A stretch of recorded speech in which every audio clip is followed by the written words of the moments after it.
E. I'm an E.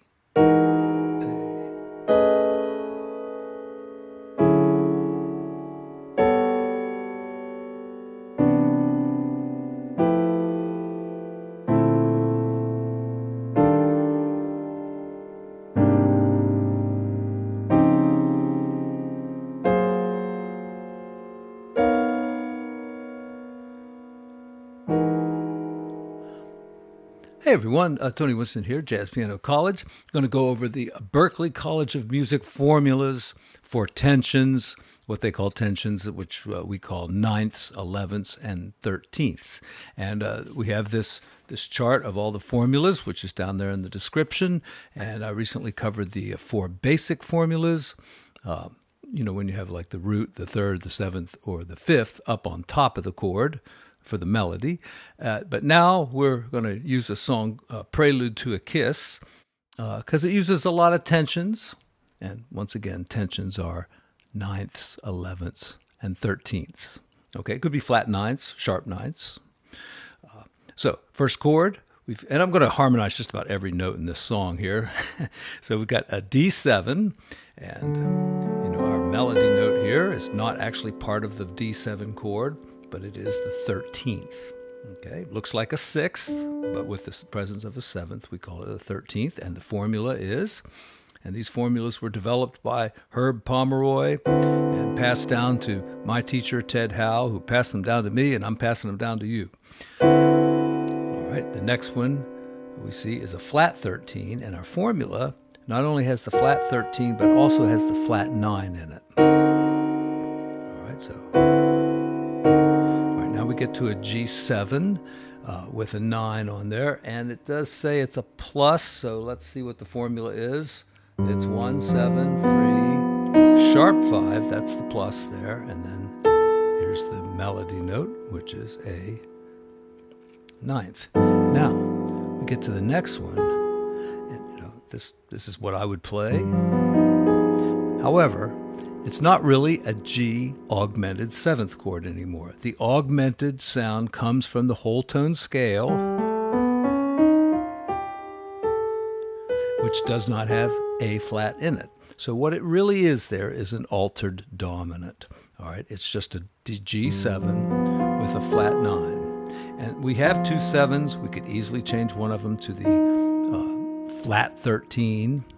All right, it's not really the sharp 5, because it's an altered dominant. Now, you might say, is this really a big deal? No. All right, C seventh, and here's our basic formula, 1, 5, 7, 3, 5. And then with the 13 on top, we have 1, 7, 9, 3, 13, and I probably will be showing the formulas as I play them along with the sheet music. And F major 7th, basic formula, with the root on top and with the 9th on top. All right, now we get to B flat 7th, and it says a flat 9, but if we're just going to go with B7 and our formula, we'll have that. And the great thing about these formulas is they're not set in stone. You can change them around, and they're just good starting points. Well, they sound good by themselves, but I mean, you can also use them as a starting point to create a more complex voicing or a slightly different voicing. So we can just flat the 9 on this, and we've got everything we need there. And then, as we flat the 13 there, we keep this the same because that does follow our formula. I would prefer to do it this way. Okay, so flat the 9 on that second chord. We've got a 9 here. And we've got two sevenths, right? We've got D and D. So what could we do there? We could change this one to a 13, like that. And then, as we go to the formula here, we could move it back there, or we could leave it there. Move them both if you like. Move them in opposite directions. A7, and here's our basic formula. It wants us to add the flat 9, but it might be better on the next chord to add it there because that follows our formula. And here comes D minor. Formula is 1-7-3-5-1. That's from our basic formulas. But this is coming up against what you call the low interval limits. Like for different intervals, it depends on what the interval is, how low you can go on the keyboard. Like if it's a fifth,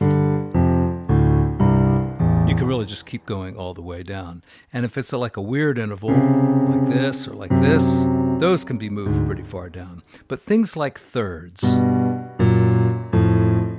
how far can you go down before they just start to sound like crap, you know? And if you go much lower than this with a seventh, you just have to use your ear, basically. But there is a chart that has these low interval limits, and I think it depends on the instrument involved, too. But in general, this is getting a little bit too low. So for a D, we're also a D minor. So that's fine, but I could take the C out and move it up here and do it that way. All right, D minor 11th. And, you know, if you want to work with drill sheets, you could, you know, put a whole bunch of these minor 11th chords, you know, show a symbol like D minor 7th and have G for the melody note. Then maybe show F minor 7th with B as a melody note. Show B flat minor 7th with E flat as a melody note. You see, and practice your chords this way. All right, D minor. And here's our augmented basic formula. Not really an augmented chord there because it's not coming from the whole tone scale, but this one is. And like I say, it's no big deal. You know, you can do it this way too.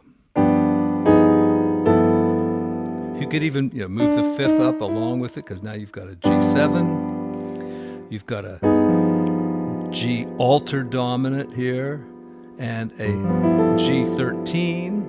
No, a G9. There's our formula, but you know, you can change it to that. And if you like this one better, don't practice this one through the cycle. Practice the one you like, this one. All right, and take that one through the cycle. Oops. All right, and now see, we're getting too low, so I'm going to have to come up here. All right, then I'll go this way. You get the idea. Let's keep going. Actually, let me take the song from the top so you can just kind of hear what it sounds like. All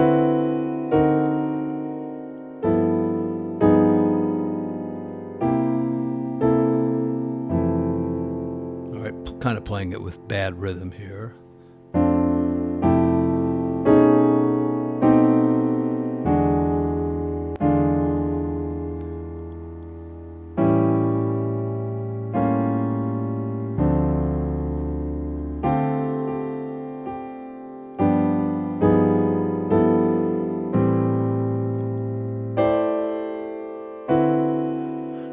D7, here's our formula. It says sharp 11. We can just add it. Or what else could we do? We could move this note down to here, play it that way. You could double the melody note for some extra tension. D minor 9th. So again, we're up against our low interval limits. But we could just leave it out too. Then here's that G plus 7. But a G plus 7 comes from the whole tone scale, would have to have this note. But we're starting with this note. So we'll just do it that way. And then we have C major, and this is got a 13 on it, so I'm going to actually look over here and see what it says. 1, 3.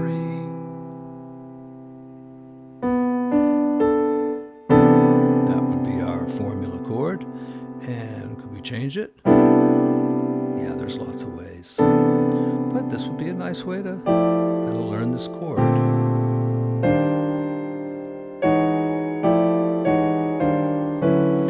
The chord I was practicing when we started this video here in the beginning of the bridge. So first we'll start with like just a basic E major chord, major seventh, and then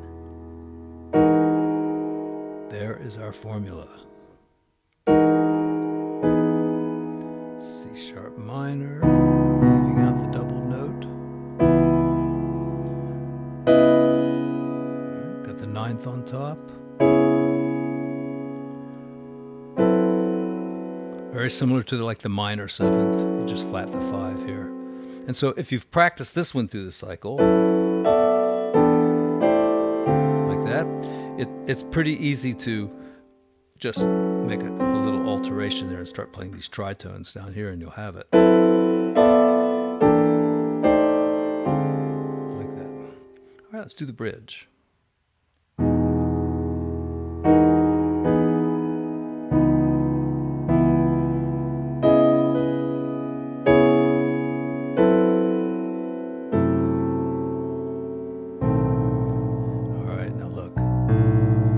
On a digital piano, for some reason these low intervals don't always sound too bad, but probably on a a smaller upright or a smaller grand, it probably isn't going to sound that good. So just leave that extra note out, maybe put something else in.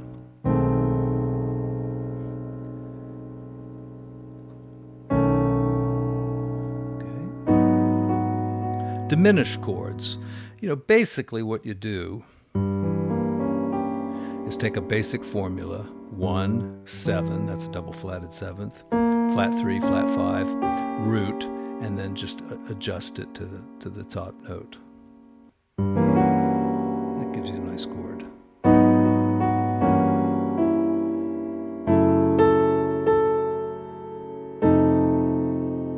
Of course, we could really mess around with this one, put the 7th here, move this one down. And then it's a bit, has some good tension in it, but it's so stretched out. I don't know. I feel like it needs more in there. So maybe I'll do something like that. I don't know. A little shortened version of the same chord, like this.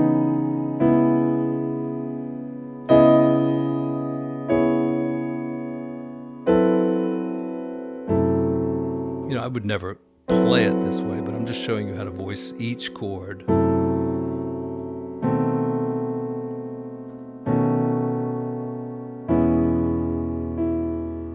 Probably just this.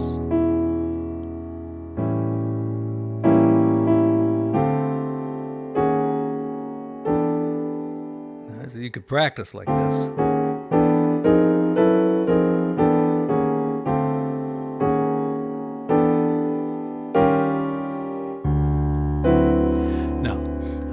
May not have to point out to you that this song has lots of reharm possibilities, especially like preceding all the 5 chords with 2 chords. So you could go like A minor, D7, D minor, G7, G minor, C7.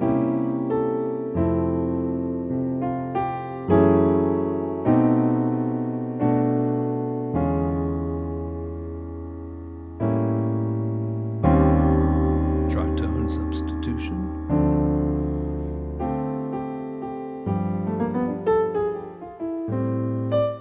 And just having these chords ready to go, very helpful.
The charts and everything are in the description, as well as some of the things I gave in the last video where I just talked about the basic formulas. I want to thank everyone for their support, and people have been using the Venmo link lately, so I appreciate that very much, and it makes it easy for me to write back to you. PayPal's still great too, and you can join me over on Patreon if you so desire. And thanks everyone. See you again soon.